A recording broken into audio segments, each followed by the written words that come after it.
അനസിക്ക ഇങ്ങനൊക്കെ ഇരുന്നാ മതിയാ? നടന്നിട്ട് വരാം. അതല്ല, നിങ്ങൾ 24 മണിക്കൂർ എന്റെ പുറകെ ഇങ്ങനെ നടക്കാതെ വല്ല ജോലിക്കും പോയി എന്നാലല്ലേ എന്റെ വീട്ടിൽ എനിക്ക് പറയാൻ പറ്റൂ. നിങ്ങൾ എന്താ ഒരുമാതിരി സീരിയസ്നെസ് ഇല്ലാതെ കൊച്ചു പിള്ളാരെ ഒരു കണക്ക്. ജോലി പഠിച്ച പ്രശ്നം തീരും. ആ പ്രശ്നം തീരും. ഹലോ അനസിക്ക, വർക്ക് ബിസിയാ. തനിക്ക് ഫോണിൽ കളിക്കാനാണോ അവിടെ ശമ്പളം തരുന്നേ? വൈകിട്ടിനുള്ളിൽ ഈ പ്രോജക്റ്റ് എല്ലാം കംപ്ലീറ്റ് ആയിട്ട് വരണം, ഇല്ലെങ്കിൽ എനിക്ക് പോണം. ഹലോ ബിസിയാ.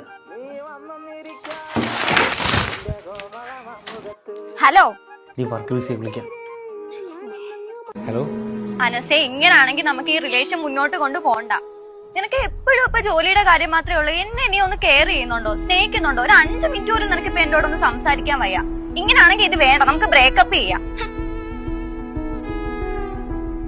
ഹലോ അഭിജിത്തെ, നിനക്ക് ജോലി ഉണ്ടോടാ? ഇല്ല, എങ്കിൽ വാ, നമുക്കൊന്ന് കറങ്ങിയിട്ടൊക്കെ വരാം.